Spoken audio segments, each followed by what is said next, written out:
Glória a Deus. Aqui rapidamente, nós passamos aqui, eu, minha esposa, para falar um pouco de Jesus, para dizer o quanto Jesus é maravilhoso, grandioso e extraordinário em nossas vidas. Separei uma pequena mensagem aqui rapidamente.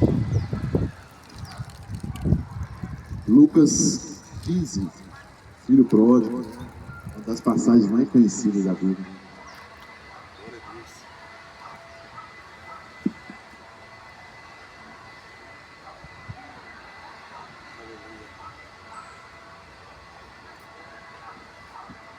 Já até deixei separado aqui, ó. Diz assim a Bíblia, Lucas 15, a partir do versículo 11. A parábola do filho pródigo. E disse, um certo homem tinha 2 filhos.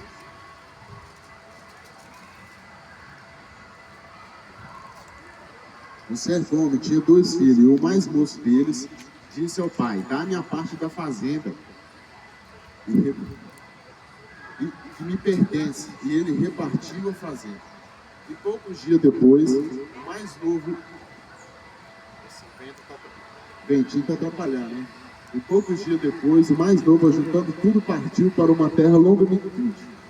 Desperdiçou a fazenda vivendo dissolutamente.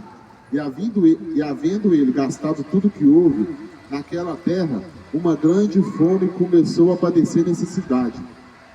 E foi-se chegou a eles um dos cidadãos daquela terra, o qual o mandou para os seus campos. Aleluia.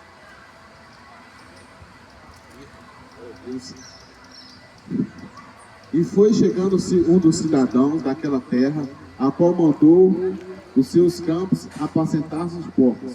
Versículo 16. E desejava encher o seu estômago com as bolotas que os porcos comiam e ninguém lhe dava nada.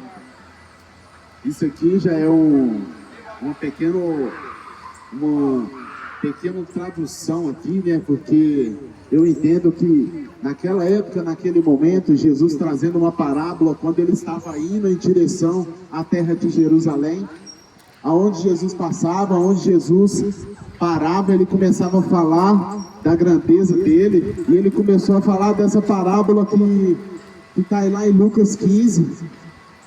A parábola fala do filho pródigo, que o filho pródigo, antes mesmo de o pai falecer, antes mesmo de o pai morrer, o filho já queria viver dissolutamente. Dissolutamente é quando uma pessoa não tem praticamente discernimento de espírito, não tem absolutamente a mente brilhante para o que vai fazer, daquilo que verdadeiramente Deus tem para fazer na vida de cada um. Então aqui o filho pródigo, ele acha que tem o direito de pedir ao pai tudo aquilo que era dele, sendo que o pai nem morreu.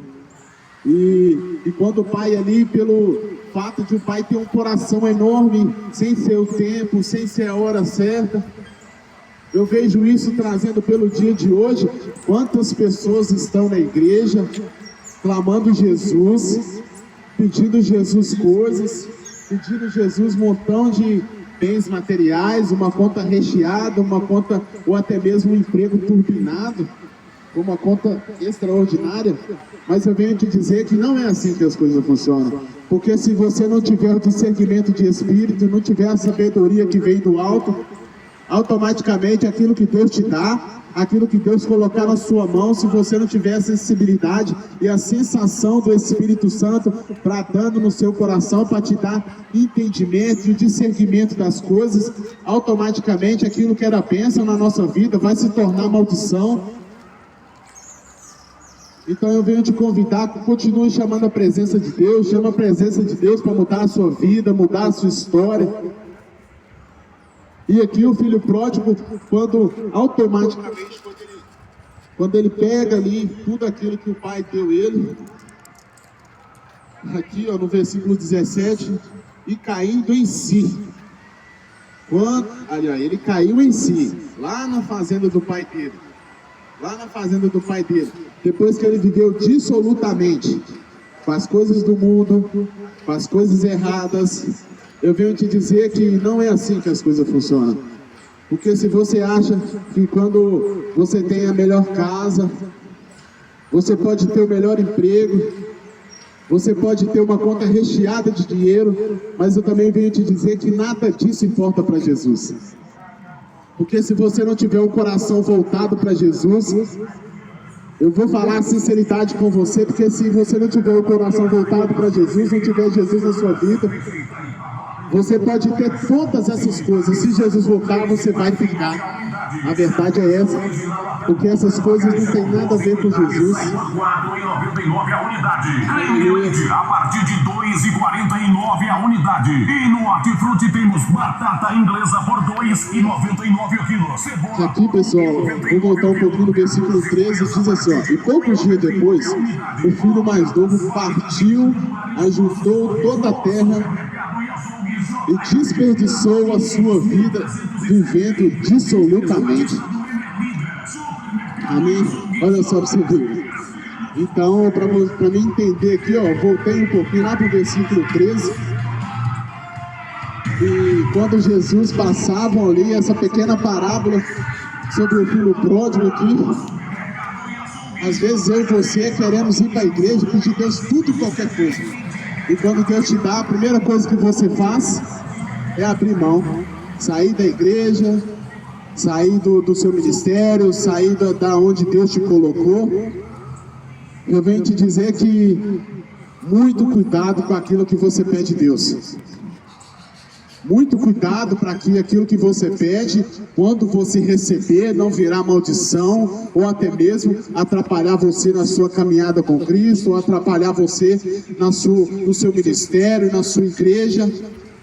Muito cuidado também para que essa bênção não se torne maldição. Mas também, ao mesmo tempo, olha a grandeza do amor de Deus.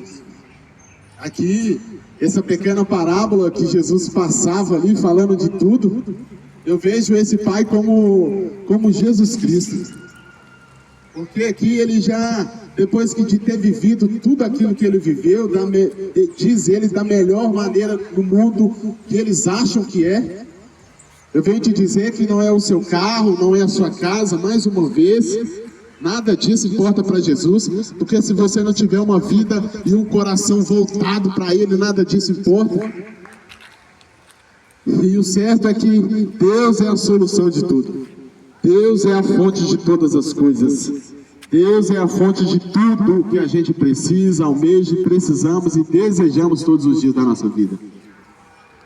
E diante aqui dessa peleja, depois que o filho viveu dissolutamente, ele começou a raciocinar que na fazenda do pai dele havia grandes coisas, havia lá vários funcionários, que os próprios funcionários do pai dele não padeciam necessidade, porque depois que ele começou a viver dissolutamente, ele gastou tudo que tinha que o pai deu ele.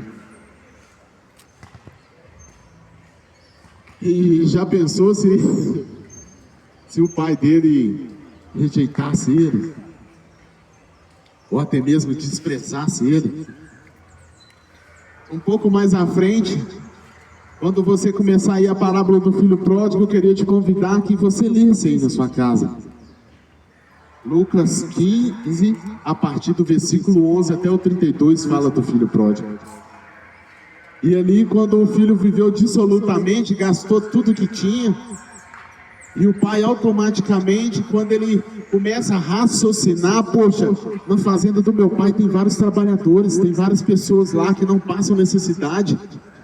E ele ali no maior perrengue possível, depois de praticamente ali desfrutar e estragar a vida dele, pegando as bênçãos que não eram para ser liberada naquele momento. Quantos de nós estamos aí clamando, Jesus me dá, Jesus me dá, Jesus me dá. Mas também eu venho te dizer que você não está nem preparado para certos tipos de coisas. Porque senão você vai ficar que nem esse filho pródigo, ó. Jesus vai, você está clamando, você está buscando. Jesus te dá. E se você não tiver a sabedoria, o que vai acontecer? Vai virar maldição na sua vida aquilo que Jesus te deu. Porque tudo que vem do alto é automaticamente o Espírito Santo dominar a sua mente, dominar o seu coração, te dar sabedoria. para que cada vez mais a sua mente, as suas decisões, as suas escolhas, os seus pensamentos sejam compatíveis com as coisas do alto. E não podemos ser assim. Precisamos totalmente assim aniquilar essas coisas, mas que as coisas do alto alcancem a nossa vida de uma forma sobrenatural. Porque tudo que vem do alto é coisas para abençoar a nossa vida, para abençoar a nossa casa, para abençoar a nossa família. E aqui, quando o filho começou a entender, começou a discernir que na fazenda do pai dele, mesmo que o pai ali deu ele a metade daquilo que era dele por direito, mas não era o momento, não era o tempo certo, por isso que ele se tornou maldição na vida dele.